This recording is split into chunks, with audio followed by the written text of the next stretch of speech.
Mga kapatid, nandito pa rin tayo sa Main Trucks. Dito ko nakita yung first ever car natin, Brad. Hulaan nyo kung ano. Ito yung Anfra ng PLDT, Brad, si Jabong.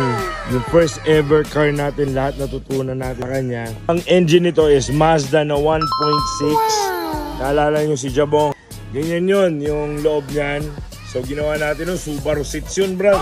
Check natin, sana bukas. And bukas, yan o. Ito yun, tapos dito ko nilagay yung stereo. And then ganyan din yung likod nun, same lang din. Yung upuan yan, usually toolbox yan, pero ginawa natin seats, kinonvert natin. So ayan o, yan yung steering wheel natin, gauge, lahat dyan natin natutunan. Natuto tayo mag-drive kay Jamon, kaya parang this one holds a special place in our heart. Ang problema lang talaga dito sa Anfra, Brad, is bulukin ang body niya kasi assemble yan dito sa Pilipinas. Sayang di bukas, pero yan o, iconic yan, Brad.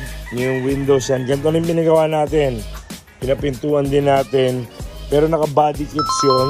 Butterfly doors, Brad, ayun o. Yung loob ang luwag, lahat ng mga kaklasiko sinasakay ko dyan dati. First car natin yun, sa Fatima pa tayo, Brad. Kaya nakakatuwa kasi nakita natin siya. Ganto naka-rims yun.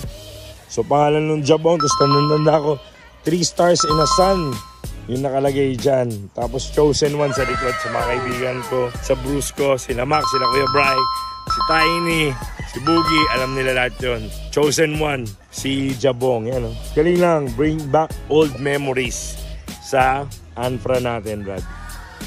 Grabe yan, Brad. Let's go!